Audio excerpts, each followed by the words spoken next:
Imagine arriving at a familiar village, and in an instant, everything turns into a deadly silence. Empty homes, food still simmering over the fire, sled dogs lying dead, frozen solid, and the people gone. All of them, without leaving a single trace. Welcome to one of the most mysterious tales in Canadian history. The story of the lost village of Anjikuni, the road to the unknown. Anjikuni Lake lies in the far north of Canada, in the territory of Nunavut, one of the most remote and frozen places on Earth.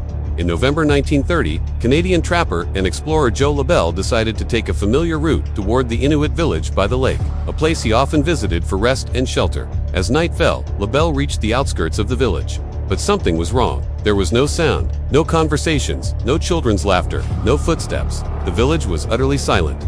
Discovering the abandoned village, Labelle stepped into the first cabin. The fire was still burning, with a pot of stew warming above it.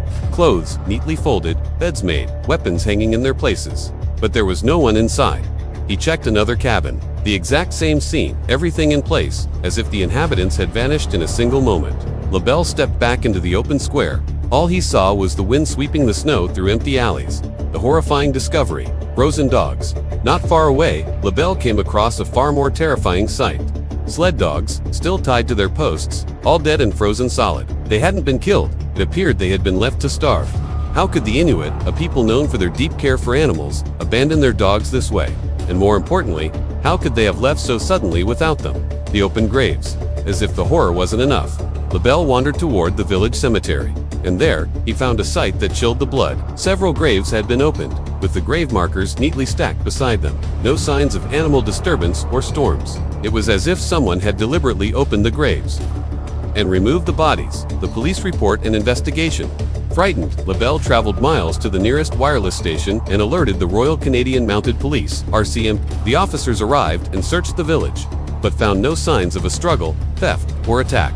The first public account appeared in the Danville Bee newspaper on November 27, 1930, written by journalist Emmett E. Kelleher. From there, the story spread like wildfire.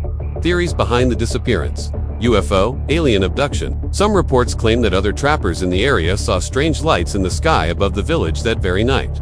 Could the entire village have been abducted? Forced relocation. Another theory suggests that the Canadian government might have relocated the villagers, but no official records support this idea.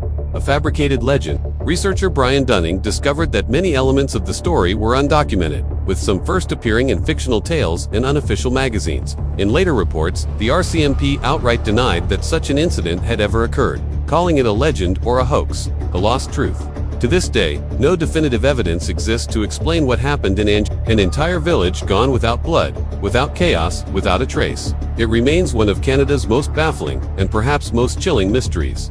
Was the story nothing but fiction?